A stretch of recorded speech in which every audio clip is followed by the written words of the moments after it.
अच्छा सही बताओ, पत्नी पति को श्राप नहीं दे सकती है, लेकिन पति पत्नी को श्राप दे सकता है। बोलो, स्वामी सेवक को श्राप दे सकता है, लेकिन सेवक स्वामी को श्राप नहीं दे सकता है। समझ रहे हो कि नहीं? यहां श्राप किसने दिया है? कि बहिरंग पक्ष बोल रहा हूं, ध्यान से सुनते जाओ। ये बहिरंग पक्ष, अभी अंतरंग पक्ष पर जब चर्चा करूंगा तो आप सुनकर के आश्चर्यचकित हो जाएंगे। महाराज दशरथ ने श्राप दिया है कैकेयी को, ये बहिरंग पक्ष, कटाक्ष नहीं कर रहा हूं। जो बात मदन मोहन जी कह गए हैं मैं उसका समर्थन करूंगा, अभी थोड़ी देर में करूंगा, लेकिन है ना, अंतरंग पक्ष का वर्णन करूंगा तो समर्थन हो जाएगा। लेकिन ये मानस की अर्धाली महाराज दशरथ स्वयं कह रहे हैं, तोर कलंक, ये श्राप मोर पछताऊ,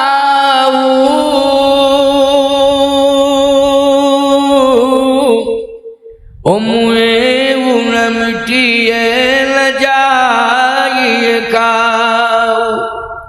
ये कभी मिटेगा नहीं, ये कभी नष्ट नहीं होगा। ये जब जब सृष्टि में परिवर्तन होगा तब तक लोगों के मन मस्तिष्क में रहेगा। क्योंकि कहूं स्वभाव न छल मन माही, ओ जीवन मोर राम बिन नाही, जीवन मोर राम बिन नाही। मैं राम के बिना जिंदा नहीं रह सकता हूं, और तूने राम को वन भेजा है, इसलिए मैं श्राप देता हूं तुझे कि तेरा ये कलंक कभी समाप्त नहीं होगा। और आज इतना बड़ा कलंक लग गया कि किसी ने अपनी बेटी का नाम कैकेयी नहीं रखा। क्यों भाई? पूरे जिला जालौन की रिपोर्ट बताओ, सभी को मालूम होगा, गांव से लेकर के ब्लॉक स्तर, तहसील और जिले तक, आपके जिले में किसी गांव में किसी बेटी का नाम कैकेयी है क्या? उत्तर प्रदेश की गारंटी मैं ले रहा हूं, पूरे देश की गारंटी ले रहा हूं, कहीं नाम कैकेयी है ही नहीं, कहीं कैकेयी है ही नहीं। केवल एक नाम मुझे बीकानेर में मिला है, मंथरा। बीकानेर में हमारी कथा थी, बीकानेर में, वहां मंथरा। तो मैं ऐसे ही कथा कह रहा था कि भाई मंथरा नाम भी नहीं मिलेगा। तो एक व्यक्ति खड़ा हो गया, मैंने कहा इधर आओ, कुछ बोल रहा था, मैंने कहा सुनाई नहीं दे रहा, इसको आगे लाओ, क्या बात? बोले महाराज जी यहाँ बीकानेर में मेरे मोहल्ले में फलाने वार्ड में एक महिला का नाम है मंथरा। मैंने कहा आधार कार्ड लाके देना कल मुझे, तब मैं मानूंगा, क्योंकि उपहास में भी लोग मंथरा कहने लगते हैं। बोलो भाई, कहने लगते, आधार कार्ड लेके आना तब मैं विश्वास करूंगा कि यहाँ मंथरा नाम रखा गया है, नहीं तो उपहास में लोग कहने लगते हैं मंथरा मंथरा। जैसे उस समय त्रेता में केवल एक ही मंथरा थी अयोध्या में, और आजकल तो कलयुग में एक एक गांव में 20-20 मंथरा है। मंथराओं की कोई कमी तो है नहीं। तो मैंने कहा इस प्रकार से लोग कहने लग जाए अलग बात है, लेकिन राजस्व रिकॉर्ड में, बोलो भाई शासन के रिकॉर्ड में नाम होना चाहिए आधार कार्ड में मंथरा, तब तो माना जाएगा। लेकिन आधार कार्ड नहीं मिला उसका। सीधी सी बात यह है, दुष्प्रचारित थी वो मंथरा नाम से, लेकिन उसकी मां ने उसका नाम मंथरा नहीं रखा था। पूरे भारत का भ्रमण किया है मैंने, आज भी कर रहा हूं, लेकिन कहीं भी मुझे कैकेयी नाम से और मंथरा नाम से कोई महिला हिंदू सनातनी परंपरा में नहीं मिली है। और परंपराओं में क्यों मिलेगी? क्योंकि हिंदू सनातनी परंपरा में ही मिल सकती, मिली नहीं आज तक। और मैं हमेशा इस बात को कहता हूं कि भाई मिल जाए तो मुझे बताना।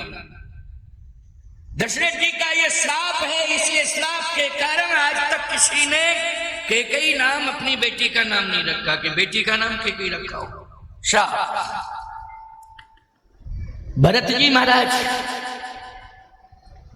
भी मर्म को नहीं समझ पाए, केवल राम के अलावा कोई नहीं समझ पाया, पूरी दुनिया में, पूरी सृष्टि में नहीं समझ पाया राम के अलावा। क्योंकि भरत जी अगर मर्म को समझे होते तो ये नहीं कहते। भरत जी ने कैकेयी अम्मा के सामने किस प्रकार के वचन कहे हैं, आप रामायण पढ़ते हो। भरत जी महाराज कहते हैं, अपना मुंह छिपा करके तुम बैठ जा। कैकेयी कत जन्मी जग मांझा, इस जगत में तेरा जन्म नहीं होना चाहिए था, तू क्यों जन्म। अब बताओ, भरत जी कह रहे हैं, और यदि जन्मी थी तो मुझे जन्म नहीं देना था, यदि जन्मी ही थी तो मुझे जन्म नहीं देना था। जो पै कुरुचि रही अस तो ही, और यदि जन्म भी दे दिया था, या तो तुझे बाढ़ होना चाहिए था, और यदि जन्म मुझे दिया था तो जन्मत काहिल मारिषि मोही, जैसे ही मैं पैदा हुआ था उसी समय मेरा गला घोंट देना चाहिए था। तूने मुझे जिंदा क्यों रखा? इसलिए रखा था कि ये दुर्दिन देखने पड़ेंगे। मुंह छिपा करके बैठ जा, मेरी नजरों से ओझल हो जा, मैं देखना नहीं चाहता हूं तुझे। इसका मतलब है कि कैकेयी जी के अंतरंग भाव को भरत जी भी नहीं समझ पाए, और लास्ट तक भी नहीं समझ पाए, लेकिन केवल राम समझे हैं, केवल राम। क्योंकि राम जी क्या कह रहे हैं, दोष दे जननी जड़ते, और जिन गुरु साधु सभा नहीं से, दोष दे जननी। बोलो, ये मर्म कौन समझे हैं? राम जी समझे हैं। और एक बात कह दूं आपसे, जितनी महिमा श्री राम की है, कहीं ना कहीं उससे भी ज्यादा महिमा कोई समझे न समझे राम की माता कौशल्या की। क्यों? कौशल्या जी भी कैकेयी के अंतरंग मर्म को समझ गई। आप लोग रामायण पढ़ते हो लेकिन बारीकी से नहीं पढ़ते हो, थोड़ा सा समझ में नहीं आता आपकी। हम आज एक रहस्य बता रहे हैं आपको, क्योंकि आज मैं कैकेयी जी के चरित्र पर ही बोलूंगा, ठीक है ना? क्योंकि चर्चा चल पड़ी तो चल पड़ी, और दोनों पक्षों की बात कर रहा हूं, अंतरंग पक्ष और बहिरंग पक्ष। एक एक शब्द समझ में आ रहा है कि नहीं आ रहा है? हाँ, सबने हाथ उठाए, समझ में आ रहा है। तुम्हारी समझ में आ रहा है कि नहीं आ रहा है? बस इनकी समझ में आ गया तो समझ लो कि यज्ञ सफल हो गया। इनकी समझ में आ गया तो यज्ञ सफल हो गया। बोलो, हो गया कि नहीं? समस्या का समाधान यही है। कोई भी समस्या आ जाए तो समाधान यही है। अच्छा सही बताओ, बहू थोड़ा तेज स्वभाव की आ जाए तो सास सहन कर ले तो समाधान हो जावे कि नहीं हो जावे? जरा बोला, बताओ बताओ। सास अगर सहन कर ले तो समाधान हो जाएगा। सास अगर तेज स्वभाव की है, क्योंकि स्वभाव महिमा में कोई कमी नहीं है, लेकिन स्वभाव में अंतर होता है। अच्छा एक बात बताओ, एक सीधी गाय है, वो एक झुझलाने वाली गाय है, सिर हिलाने वाली गाय, लेकिन महिमा में कोई अंतर नहीं, स्वभाव में अंतर है। बोलो, है अंतर कि नहीं? एक सीधी साधी गाय है गौशाला में, उसी गौशाला में एक सिर हिलाने वाली, पूंछ हटाने वाली, पैर उठाने वाली, अपने सींग चलाने वाली गाय है। तो बोलो भाई, स्वभाव में अंतर है लेकिन उसकी महिमा में कोई अंतर नहीं है। इसी प्रकार से सास चाहे तेज स्वभाव की हो, चाहे सरल स्वभाव की हो, चाहे जैसी हो, लेकिन उसकी महिमा महिमा ही है। बोलो, है कि नहीं? उसकी महिमा में कोई अंतर नहीं है। बहुओं थोड़ा निर्वाह कर लो, कोई दिक्कत नहीं रहेगी। बहू अगर थोड़ा सा स्वभाव से तेज आ गई है तो निर्वाह कर लो। मैं सासों से कह रहा हूं, संतुलन बनाने की जरूरत है। एक पिता के विपुल कुमारा, पृथक पृथक गुणशील आचार्य। एक पिता के दो चार पुत्र हैं लेकिन पृथक स्वभाव वाले हैं। बोलो भाई, एक स्वभाव वाले नहीं है। इसलिए ऐसा मत सोचना चाहिए, कभी नहीं सोचना चाहिए कि एक जैसे स्वभाव के ही हमारे घर में आएंगे। निर्वाह करना सीखो। जैसे पृथक पृथक गुणशील आचारा, एक पिता बोलो उन पुत्रों के साथ निर्वाह करता है कि नहीं करता है? पिता निर्वाह कर लेता है, लेकिन पुत्र आपस में निर्वाह नहीं कर पाते हैं। बोलो कर पाते हैं क्या? नहीं कर पाते हैं। एक पिता 4 पुत्रों का जो पृथक पृथक स्वभाव वाले हैं उनका भरण पोषण करता है, लेकिन 4 पुत्र मिलकर के एक माँ बाप का भरण पोषण नहीं कर पाते हैं। बोलो अंतर है कि नहीं? बहुत बड़ा अंतर है। इसलिए थोड़ा निर्वाह करना सीखो। मैं एक बात कह रहा हूं, धन्य है कौशल्या माता, उन्होंने कितना अच्छा निर्वाह किया है। कैकेयी जी के प्राण चले जाते, लेकिन संभाला किसने है 14 साल कैकेयी को? बोलो भाई, भरत जी तो नंदीग्राम में थे, बातचीत ही बंद थी, शत्रुघ्न जी जाते नहीं थे, सुमित्रा जी का भी कोई प्रमाण नहीं मिलता है कि वो जाती हो, वो तो वैसे ही मौन रहती हैं। लेकिन एक प्रमाण मैं दे रहा हूं आपको कि कौशल्या अम्बा का प्रमाण है कि कौशल्या अम्बा संभालती है, भरत को भी संभालती है। बोलो संभालती है कि नहीं? और कैकेयी को भी संभालती है। प्रमाण क्या है कि भरत को संभालती है? माता भरत गोद बैठारे,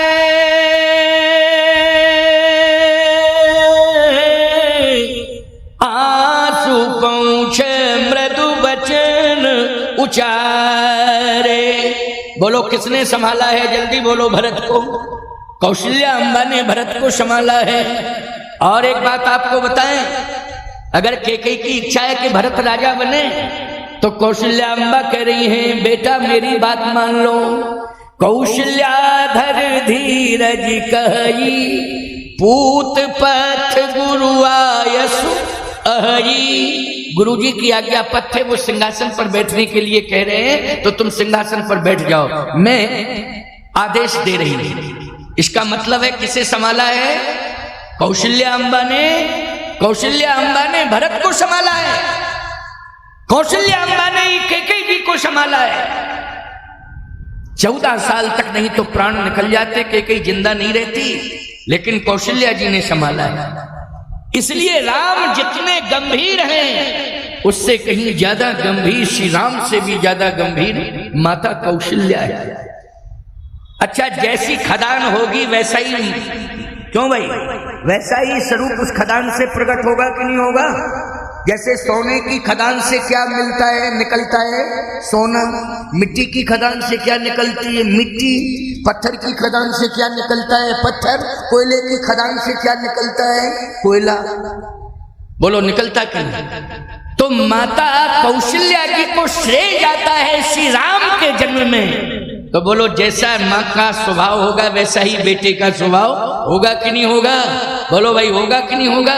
इसलिए जितनी गंभीर माता कौशल्या है, उन्हीं कौशल्या को श्रेय जाता है कि श्री राम को जन्म देने में उनकी अहम भूमिका है। इसलिए श्री राम कितने बड़े गंभीर हैं? बोले समुद्र से भी ज्यादा गहरे हैं, समुद्र से भी ज्यादा भावों में गहरे हैं राम, और सुमेर पर्वत से भी ज्यादा विचारों में ऊंचे हैं राम।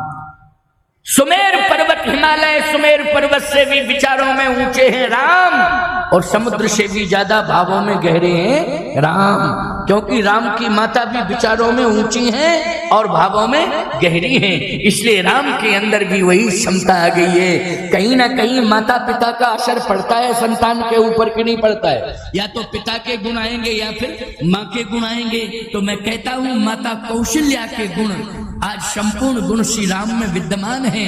इसलिए राम जी कहते हैं कि माँ आप पिताजी को समझाना, मैं 14 साल बाद लौटूंगा। लेकिन कैकेयी अम्मा के बारे में क्या टिप्पणी है कौशल्या जी की? कैकेयी अम्मा के बारे में क्या कह रही है? सुनिए मेरी बात को, मर्म को कौशल्या जी समझ रही है। राम जी कैकेयी जी के मर्म को, अंतरंग मर्म को समझ रहे हैं, और कौशल्या अम्बा भी कैकेयी जी के अंतरंग मर्म को समझ रही है। प्रमाण क्या है? कौशल्या अम्बा ने भगवान राम से कहा कि राम, जो केवल पितु आय सुताता, जो केवल पितु आय सुताता, तो जनि जाहु जान बड़ी माता। लेकिन भगवान राम ने कहा कि पिताजी के साथ माता कैकेयी अम्बा की भी आज्ञा है।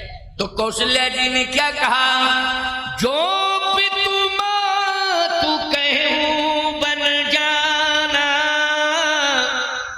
तो कानन सत्यवध समाना। इसका मतलब है कौशल्या अम्बा कह रही है कि बेटा राम, कैकेयी ने कुछ सोच समझ के ही कहा होगा, ऐसे नहीं कहा होगा। अगर कैकेयी अम्बा का भी आदेश है तो माता और पिता दोनों का आदेश मिल गया है तो अवश्य ही बन जाओ। लेकिन पिता की बात जब कही गई तो कौशल्या जी ने क्यों रोका है कि नहीं रोका है? राम को रोका है। जो केवल पितु आय सुताता, तो जनि जाहु जान बड़ी माता, तो जनि जाहु जान बड़ी माता। मत जाओ, केवल पिता ने कहा है तो मत जाओ। वाह, राम जी ने कहा, माता जी ने कहा है तो बिल्कुल जाओ।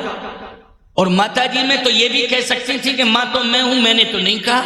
क्यों कह सकती थी कि नहीं, मैं मां हूं, मैंने तो नहीं कहा। लेकिन भगवान राम ने जिस समय कहा, मां ने कहा है। कौन मां ने कहा है? कैकेयी मां ने। जाओ बेटा, कुछ सोच के ही कहा होगा, ऐसे नहीं कह सकती है। बहुत प्रेम करती है तुमसे। अच्छा राम सही बताओ, प्रेम करती है कि नहीं? बहुत प्रेम करती है। कैकेयी मां से पूछा गया कि तुम किससे प्रेम करती हो?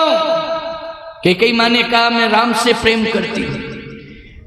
राम जी से पूछा गया कि माताएं तो 3 हैं, जन्म देने वाली कौशल्या मां है, लेकिन ज्यादातर लालन पालन तो कैकेयी करती है। राम कितना प्रेम करते हो? कहा कि मैं सर्वाधिक प्रीति करता हूं मां से। मोह पर करही, कैकेयी जी कह रहे हैं, सनेही बिसेखी, ओ मैं करी प्रीति परीक्षा देखी। मैंने परीक्षा करके देख लिया है कि राम मुझसे विशेष प्रेम करता है, बहुत प्रेम करता है मुझसे। अच्छा वो कैकेयी जी कितना प्रेम करती हैं? जो विधि जन्म दे कर छो, होए राम सिए पूत पतो। बोलो प्रमाण मिल गया कि नहीं मिल गया? कैकेयी अम्बा सूर्य भगवान से प्रार्थना कर रही हैं, विधाता से प्रार्थना कर रही है कि मुझे अगले जन्म में राम की मां बनाना। किसकी मां? राम की मां बनाना। और याद रखना, बहू भी मिले तो सीता ही मिले, कोई दूसरी नहीं चाहिए, सीता बहू चाहिए। राम जैसा बेटा, राम जैसा बेटा नहीं, राम ही बेटा चाहिए। बहू सीता जैसी नहीं, सीता ही बहू चाहिए। सीता जैसी नहीं, सीता ही बहू बन के आओ। और राम जैसा नहीं, राम ही बेटा बन के आए। लेकिन ये सौभाग्य अब मुझे मिलना चाहिए। बोलो अगर प्रेम भरत से करती तो क्यों राम के लिए मांगती? जल्दी बोलो। उस समय तो कोई राज्य से संबंधित कोई संवाद था ही नहीं, ना विवाद था, कोई चर्चा ही नहीं थी। भरत जी महाराज का स्वभाव तो शुरू से ही अच्छा था। बोलो था कि नहीं था? वो तो महान है, लेकिन राज्य संबंधी कोई चर्चा नहीं थी। इसके पहले ही कैकेयी किसके लिए मांग रही है? अपने लिए मांग रही है। किससे मांग रही है? सूर्य भगवान से मांग रही है, विधाता से मांग रही है कि मुझे राम बेटे के रूप में मिले और सीता बहू के रूप में। जो विधि जन्म दे कर छोहू, हो राम सिय पूत पतो। क्योंकि मोह पर करहि स्नेह बिसेखी, और मैं करी प्रीति परीक्षा देखी। मैंने पूरी परीक्षा कर ली, राम मुझसे बहुत प्रेम करता है। बहुत ही ज्यादा समर्पण मेरे चरणों में राम का है। सावधान, कैकेयी अम्बा ने कहा कि राम तो राम है। कौशल्या जी इसलिए बोल पड़ी कि बहुत प्रेम करती है कैकेयी राम तुमसे, हृदय से तुम्हें चाहती है, और मैंने सुना है कि विधाता से मन्नत मान रही है कि अगले जन्म में राम मुझे मिले बेटे के रूप में। अरे बेटा तो है ही, लेकिन सही बताना, यदि लोक जगत में अंतर देखा जाए तो सारी दुनिया कहती है कि राम को जन्म देने वाली माँ कौशल्या, भरत को जन्म देने वाली माँ कैकेयी, लक्ष्मण और शत्रुघ्न को जन्म देने वाली माँ सुमित्रा। बोलो ये लोक जगत में चर्चा होती है कि नहीं? तो सगी माँ तो कौशल्या है, लेकिन सौतेली माँ कौन है? जल्दी बोलो। सौतेली माँ में आ जाती। लेकिन याद रखना, ये सगे सौतेले का भेद समाप्त किया है राम ने। ये नहीं कि ये मेरी सगी माँ है, ये सौतेली। और याद रखना, कौशल्या जी ने भी ये नहीं माना है कि ये मेरी सौत आ गई है। समझ रहे हो कि नहीं? आजकल जो भावनाएं होती है ना, ये मेरी सौत आ गई। खबरदार, तीनों बहनों में कितना प्रेम है। अरे ये सौत नहीं आई है, ये मेरी बहन आई है। कौशल्या ने कैकेयी जब आई है तो क्या कहा? ये सौत नहीं आई है, ये मेरी बहन आई है। बोलो अगर सौत कह दिया जाए तो विवाद छिड़ जाएगा कि नहीं छिड़ जाएगा? और यदि बहन कह दिया जाए तो विवाद संवाद में बदल जाएगा। यही तो रामायण है। इसलिए भाषा संभाल के बोलना चाहिए, भाषा का नियंत्रण हमेशा होना चाहिए, कभी भी असंतुलित भाषा का प्रयोग नहीं करना चाहिए। जे नहीं बोले वचन समारे, बातुल भूत विवश मतवारे, बातुल भूत विवश मतवारे, जे नहीं बोले वचन समारे। संभाल करके भाषा बोलो। भाषा के कारण ही विवाद छिड़ रहे हैं, दूरियां बढ़ रही हैं। मैं कहता हूं संपत्ति के कारण कम बढ़ रही हैं, बोलचाल नियंत्रित नहीं है, इसके कारण दूरियां ज्यादा बढ़ रही हैं, ज्यादा बढ़ रही हैं। सावधानी से सुनो, कौशल्या जी ने क्या इसने ही दिया है, संतुलन बनाया है। विषम से विषम परिस्थिति में कौशल्या जी ने कैकेयी जी का विरोध नहीं किया, क्योंकि कैकेयी के अंतरंग मर्म को जानती है कौशल्या, और कैकेयी जी के अंतरंग मर्म को जानते हैं भगवान राम। ये अंतरंग भाव है। इसलिए कौशल्या जी बोल पड़ी हैं, क्या कह रही हैं? जो पितु मातु, माता ने भी कहा है बेटा, जो पितु मातु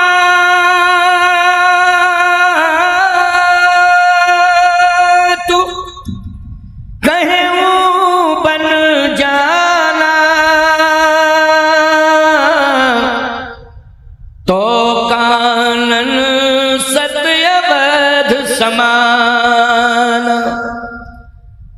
बेटा यदि माता पिता दोनों ने कहा है ना, जाओ बन, मेरा आशीर्वाद है कि ये तो एक अयोध्या है, लेकिन जहां भी वन में तुम रहोगे वहां वह 100 अयोध्या के समान तुम्हें सुख प्रदान करेगा। वन मेरा आशीर्वाद है।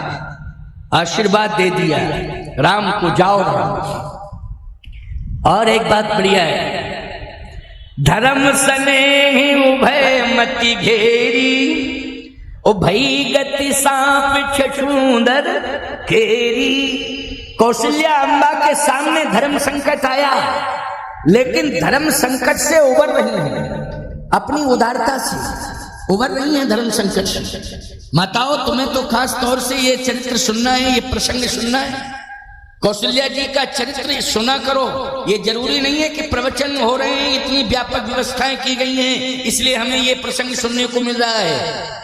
घर घर में रामायण होनी चाहिए, और रामायण को चाहे स्त्री हो, पुरुष हो, बालक हो, बूढ़ा हो, कोई भी हो, 10-5 दोहा रोज पढ़ना चाहिए, और अर्थ सहित पढ़ना चाहिए। जो नीचे गीता प्रेस में चौपाई छंद के नीचे अर्थ दिया है, साधारण ही है, उसे पढ़ो, देखो परिवर्तन होता है कि नहीं होता है।